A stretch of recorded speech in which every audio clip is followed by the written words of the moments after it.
Ya, halo, assalamualaikum. Waalaikumsalam warahmatullahi wabarakatuh. Ya, oke. Oke, gini ya, Bu Neti ya. Kita mulai dari hal yang mendasar, yaitu gini. Kan semua orang itu kan pasti mau yang tanda kutip apa begajulan atau gimana pun, pasti semua itu dasarnya punya keinginan adalah untuk mendekat kepada Allah. Setuju nggak ini? Setuju, Pak. Siapapun orangnya, fitrahnya adalah bahwa dia ingin dekat kepada Allah. Oke, Iya. sekarang pertanyaannya, biar kita bisa menjalani. Menurut Bu Neti, cara apa yang harus kita lakukan supaya kita tuh mudah dekat dengan Allah? Caranya bagaimana? Mengingat Allah, Pak Oke. Bisa bisa menerima semua kejadian dan sadar bahwa ini atas izin Allah. Oke, itu kan bahasa umum gitu loh. Tapi Iya. saya akan lebih spesifikkan supaya orang itu, oh berarti saya harus melakukan ini gitu loh Bu. Kan ada banyak tuh, ada metode zikir, ada sholat, kan begitu ya. Iya. Ada ngaji dan lain-lain. Kan intinya adalah semua punya keinginan untuk mendekat kepada Allah dengan ibadah yang mereka lakukan gitu kan. Betul. Nah sekarang saya ngambil satu titik poin yang sebenarnya ini harusnya mudah dilakukan, tapi kadang-kadang orang sulit gitu loh. Iya. Nah bagaimana caranya mendekat kepada Allah supaya jadi setiap hari itu dia semakin cepat untuk misalnya dekat kepada Allah. Sebenarnya sederhana. Bagaimana caranya? Ya sudah, kalau kita ingin dekat kepada Allah, berarti kan kita harus menyesuaikan antara keinginan Allah dan keinginan kita kan. Iya. Karena kalau apapun keinginan Allah, terus kita lakukan dan kita sesuaikan, berarti kan otomatis kita jadi kepanjangan tangan Allah kan Bu? Betul, jadi seiring sejalan. Nah, makanya seperti malaikat kalau disuruh sujud, ya udah sujud saja gitu loh. Dia tidak banyak apa yang dilakukannya, memang itu yang dilakukan. Sama sekarang, manusia ingin mendekat kepada Allah. Berarti otomatis nafsu dia, keinginan dia harus sesuai dengan keinginan Allah. Kan begitu kan? Iya, betul. Nah, pertanyaan saya, berarti kalau memang Allah tuh menginginkan manusia dekat, kan Allah berfirman tuh di surat 50 ayat 16, bahwa aku lebih dekat dari leher manusia. Tapi kan belum tentu manusia juga dekat dengan Allah. Tapi posisinya Allah kan sudah lebih dekat dengan kita. Tinggal bolanya kan di kita. Oke, pertanyaan saya sekarang. Berarti kalau memang kita ingin dekat dengan Allah, berarti kan suka tidak suka, kita harus menyesuaikan dengan keinginan Allah. Itu statement yang pertama. Sekarang yang kedua, pertanyaan saya ke Bu Neti, supaya manusia itu bisa selalu sesuai dengan keinginan Allah, berarti Allah tuh harus memberikan kejadian yang sesuai dengan keinginan manusia atau dengan keinginan Allah? Sesuai dengan keinginan Allah. Nah, makanya jangan kaget kalau ujian itu kadang-kadang tidak sesuai dengan keinginan kita. Makanya jangan kaget kalau kejadian-kejadian yang menimpa kita biasanya bertolak belakang dengan keinginan kita. Kenapa seperti itu? Supaya manusia itu cepat menyesuaikan dengan keinginan Allah. Iya, betul. Kalau kejadian-kejadian yang kita hadapi selalu sesuai dengan keinginan kita, repot nantinya. Kenapa? Karena keinginan kita tidak akan terkendali nantinya. Iya. Contoh misalnya Bu Neti punya anak. Terus Bu Neti tanda kutip memanjakan lah. Anak yang ini dikasih. Anak yang pasti gedenya akan jadi sulit diatur. Kan begitu kan? Iya. Nah, jadi kita pun di dalam mendidik anak, kita mengerti bahwa tidak semua keinginan anak itu harus kita kabulkan. Supaya kita mendidik nafsu anak tersebut. Kan begitu kan? Iya. Agar dia bisa mengendalikan nafsunya. Sama. Kejadian-kejadian hidup itu tidak selalu apa yang selalu kita inginkan. Kenapa seperti itu? Supaya Allah tuh gampang mengatur kita. Agar ujung-ujungnya manusia itu hanya mengikuti keinginan Allah. Atau dalam bahasa umum tuh, yaitu nafsu yang dirahmati oleh Allah. Kan gitu kan, surat 12 ayat 53 tuh. Iya. Jadi, Bu Neti atau yang teman-teman yang itu jangan kaget. Kalau kadang-kadang di dalam menjalani hidup ini, kadang-kadang keinginan kita terwujud, kadang-kadang tidak terwujud. Iya. Jadi ketika keinginan kita tidak terwujud, itu sebenarnya hanya pembelajaran dari Allah supaya ujung-ujungnya kita bisa menyesuaikan dengan keinginan Allah. Atau namanya nafsu yang dirahmati Allah. Apa itu nafsu yang dirahmati Allah? Yaitu nafsu yang sesuai dengan keinginan Allah. Iya Pak Oke, betul. Nah, jadi ketika keinginan kita selalu sama dengan keinginan Allah, maka orang tersebut masuk di dalam jalan yang lurus. Maka ujung-ujungnya pasti hasilnya bahagia meskipun tidak sesuai dengan keinginannya. Kan sebenarnya yang menjadi masalah itu adalah ketika kejadian atau jalan hidup itu tidak sesuai dengan keinginan kita kan Pak, Bu? Itu kan yang jadi masalah itu kan? Iya. Nah, kalau sekarang berarti kalau misalnya keinginan kita selalu sesuai dengan keinginan Allah, meskipun keinginan kita tidak terwujud, pasti insya Allah tetap hasilnya akan bahagia. Iya. Nah, jadi ternyata cara yang paling gampang, cara yang paling cepat untuk dekat kepada Allah itu adalah menyesuaikan keinginan kita dengan keinginan Allah. Makanya kalau ada kejadian-kejadian tidak enak tuh, jangan mengeluh. Karena itu pembelajaran dari Allah, supaya ujung-ujungnya kita tuh sesuai dengan apa yang Allah inginkan. Lagian pertanyaan saya Bu ya, kita diciptakan itu kan sebenarnya untuk mewujudkan keinginan Allah kan? Iya. Dan aku tidak ciptakan jin dan manusia untuk mengabdi. Namanya abdi itu kan berarti kepanjangan tangan supaya diwujudkan, supaya keinginan Allah terwujudkan dengan sarana kita ini kan? Iya. Lah berarti harusnya untuk mewujudkan keinginan Allah atau misalnya keinginan kita tuh harus disesuaikan dengan keinginan Allah tuh harusnya mudah atau sulit Bu harusnya Bu? Harusnya mudah. Ya sudah gitu loh. Jadi tidak ada alasan Bapak Ibu misalnya kalau keinginannya tidak terwujud tuh jadi kecewa. Karena apa? Karena memang fitrah kita itu harus menyesuaikan dengan keinginan Allah. Iya, tapi Pak Oke, bagaimanakah kita bisa tahu bahwa itu adalah bukan keinginan Allah dan itu adalah keinginan Allah dari awal? Sementara kita di awalnya kan masih blank nih, ini keinginan Allah atau bukan ya? Nah kan ada Al-Quran. Ada Al-Quran, ada kolbu kita. Kan Allah nyisipin ruh kita kan kebenaran kan? Iya. Ya udah. Misalnya contoh gini aja deh Pak Oke ya. Allah ngasih ujian saya berupa utang. Gitu loh. Nah saya kan ingin lunas utang. Betul. Gitu loh. Tapi ternyata belum juga lunas gitu. Utang itu. Apakah saya harus menganggap bahwa tidak lunasnya utang ini keinginan Allah?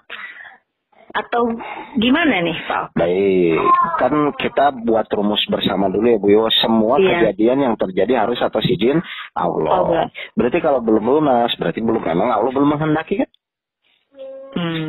Ya kan semua kejadian atas ya. Berarti kalau misalnya hutang itu belum lunas, berarti kan Allah belum menghendaki kan? Iya. Nah tinggal sekarang pertanyaannya, kenapa Allah belum menghendaki? Kan begitu kan? Iya. Pasti posisinya kesalahan di kita, bukan di Allah. Iya. Nah, tinggal kita koreksi perbaikan apa yang harus dilakukan, kan begitu kan? Iya. Supaya Allah mau menghendaki, karena logikanya harusnya Allah pun senang hutang kita lunas kan Bu? Harusnya begitu. Mati kita akan ditanya kalau punya hutang atau enggak. Berarti kan sebenarnya Allah juga menginginkan kita tidak punya hutang kan? Betul. Nah sekarang kita kupas pembelajarannya. Kenapa ya kok Allah belum menghendaki itu? Kan begitu kan? Iya. Oh misalnya supaya Bu Neti tetap misalnya tanda kutip berdoa kepada Allah. Supaya tetap taat dalam menjalani kondisi-kondisi permasalahan yang sekarang dihadapi. Atau misalnya ujung-ujungnya supaya poin utama itu adalah bukan pelunasan hutangnya. Tapi misalnya belajar bersabarnya. Kan banyak itu yang pelajari dari situ. Iya, sangat banyak. Sekarang pertanyaan saya, berarti fokusnya harusnya Bu Neti itu adalah kepada ketaatan di dalam bersabarnya, atau kenapa hutang saya tidak lunas-lunas? Ketaatan pada bersabarnya. Nah sudah, kalau Bu Neti bisa menjadi sabar. Ya, harusnya, tapi. Nah, ya kan memang begitu aturannya. Nanti ujungnya lunas hutang gitu ya. Iya. Lah itu kan udah output dari hasil ketaatan kita kepada Allah. Betul. Karena nggak mungkin Allah menyanyiakan orang yang tanda kutip menurut Allah sudah memenuhi syarat untuk diselesaikan. Iya. Gitu loh Bu. Jadi tadi saya bahas kan siang itu, kebanyakan orang tuh terjebak. Terjebaknya apa? Karena ketika punya masalah, pemikiran dia itu adalah bagaimana supaya secepatnya keluar dari masalah itu, kan begitu kan? Iya. Itu menurut versi kita. Padahal harusnya kita lihat, Allah tuh untuk apa memberikan ujian hidup kepada kita? Tadi siang saya bahas, ternyata Allah memberikan ujian hidup kepada kita tuh ujung-ujungnya adalah supaya kita bertakwa. Karena Allah bilang di surat 49 ayat 13, sungguh orang yang paling mulia di sisi Allah adalah orang yang bertakwa. Iya. Sarana untuk menjadi takwa berarti perlu permasalahan kehidupan. Kan gitu kan? Iya, betul. Nah, jadi salah satu sarana untuk menjadi takwa itu pasti Allah harus memberikan permasalahan hidup. Berarti ketika manusia itu fokus, ketika punya masalah itu fokus dalam ketakwaannya, maka janji Allah di surat 65 ayat 2 akan muncul. Barang siapa bertakwa kepada Allah, niscaya Allah akan memberikan jalan keluar. Jadi itu sudah mutlak ya. Itu sudah mutlak, itu ketetapannya, itu rumusnya. Makanya ketika orang diberikan masalah, fokusnya itu harusnya pada ketakwaan. Outputnya, bonusnya dari ketakwaan adalah jalan keluar atau masalah terselesaikan. Kan gitu aja sebenarnya, Bu. Betul ya. Nah, jadi yang harus difahami itu adalah Allah tuh inginnya apa? Oke, berarti Allah tuh belum menginginkan saya lunas. Ya udah jalani aja, sesuaikan aja. Iya. Nah, dalam proses belum lunas ini pasti siap dimaki-maki, gitu kan? Siap dihina. Nah, itu silakan memang karena Allah menginginkan masih hal seperti itu. Mungkin sabarnya masih kurang, gitu kan? Di laundry dulu ya. Nah, sekarang saya mau nanya aja simpel. Kemarin tuh tadi ya ada jamaah saya itu yang bertanya, saya sudah sabar dan salah seperti apa yang bisa menolongkan itu yang waktu saya share itu kan? Iya. Ternyata kan ada satu kunci, sabar itu kan mampu menerima kejadian yang tidak enak dengan senang hati. Iya. Jadi ada bahasa tuh mampu menerima kejadian yang tidak enak dengan senang hati. Saya mau nanya, kenapa? Secara umum orang itu kalau dikasih kejadian tidak enak masih marah, kan Bu? Iya. Terus kenapa sabar? Kenapa orang sabar itu senang? Kenapa? Ya karena itu hadiah dari Allah, sarana dari Allah. Nah, karena butuh kan? Karena butuh. Karena dia mau menjadi sabar, berarti dia harus mendapatkan kejadian tidak enak. Benar nggak? Betul. Nah, sekarang pertanyaannya, jadi wajar nggak orang sabar itu senang ketika mendapatkan kejadian tidak enak? Wajar. Sudah selesai. Nah. Iya, wajar banget gitu kan. Tapi untuk mencapai kondisi sabar, mencapai kondisi senang menerima itu. Saya mau nanya gini, Bu Neti nggak bisa nyetir mobil atau takut nyetir mobil, supaya bisa nyetir mobil bagaimana yang dilakukan? Ya belajar. Memaksa diri untuk nyetir mobil. Supaya kebiasaan dari takut nyetir mobil menjadi senang nyetir mobil, kan gitu kan? Iya, betul. Berarti proses itu ada tanda kutip pemaksaan kepada diri kita kan? Iya.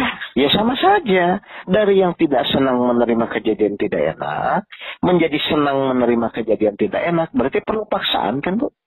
Betul. Nah itu maksudnya. Jadi fokus kita itu melangkah pada proses supaya menjadi kebiasaan. Tapi jangan sampai nantang ya Pak Oke ya. Nah, apalagi nih, apalagi nih. Ini bukan nantang kan, memang kita butuh kan. Betul. Untuk dari yang tidak senang menerima kejadian tidak enak menjadi senang menerima kejadian tidak enak itu kan kita memang butuh proses pelatihan. Nah disitulah makanya konsentrasi kita. Jadi bukan kejadian tidak enaknya, tapi bagaimana nih dari kejadian tidak enak ini supaya saya bisa senang. Oh memang ini saya butuhkan. Oke saya terima ya Allah atas izin. Kan begitu terus. Betul. Tapi kalau dalam prosesnya misalnya masih ada deg-degan misalnya kayak gini. Sekarang ada yang mau nagih nih. Ya Allah, saya minta ya Allah saya kasih kekuatan saya bisa menerima ini. Tapi ada ada gitu loh. Tapi pada pelaksanaannya bisa menerima, sabar. Gitu. Iya, itu gimana Pak? Wajar atau tidak? Iya kan sekarang Bu Neti dari dulu sebelum ketemu metode ridha Allah, lalu mulai tahu teorinya, terus mulai praktek kan ada proses pembelajaran kan di situ kan? Sangat banyak. Berarti kan tetap ada perubahan kan? Terlepas dari deg-degan atau tidak kan? Deg-degan atau tidak ya kan? Jadi grafiknya meningkat gitu. Nah, maksud saya adalah nanti pada titik yang memang kejadian tidak enak itu sudah tidak menjadi masalah gitu loh. Karena pasti bisa dia menggunakan fase itu. Bisa. Tapi fokus saya kadang-kadang suka nakal, misalnya kayak gini. Satu misalnya terlalui gitu ya. Alhamdulillah, terima kasih Allah terlalui. Apalagi nih. Kadang-kadang saya begitu tuh. Astagfirullah, kok saya nantang kejadian gitu. Ya nggak apa-apa kan ya Pak. Ya pokoknya prinsipnya gini lah. Sampai goalnya itu adalah senang menerima kejadian yang tidak enak. Kan logikanya, kenapa orang sabar senang tidak enak? Ya karena memang dia butuhkan gitu loh. Iya. Dan Allah tahu kok maksudnya seperti itu. Iya. Oke, jelas ini Bu? Oke. Jelas sekali. Nah, ya sudah. Latihan. Betul. Dan karena sabar itu keinginan Allah. Iya. Makanya karena keinginan Allah berarti kita harus memaksa diri kita untuk merubah biar sesuai dengan keinginan Allah. Betul. Otomatis jadi dekat gitu aja. Iya sip. Oke, ya. Baik, terima kasih banyak Pak. Sama-sama. Ya, assalamualaikum. Waalaikumsalam warahmatullahi wabarakatuh.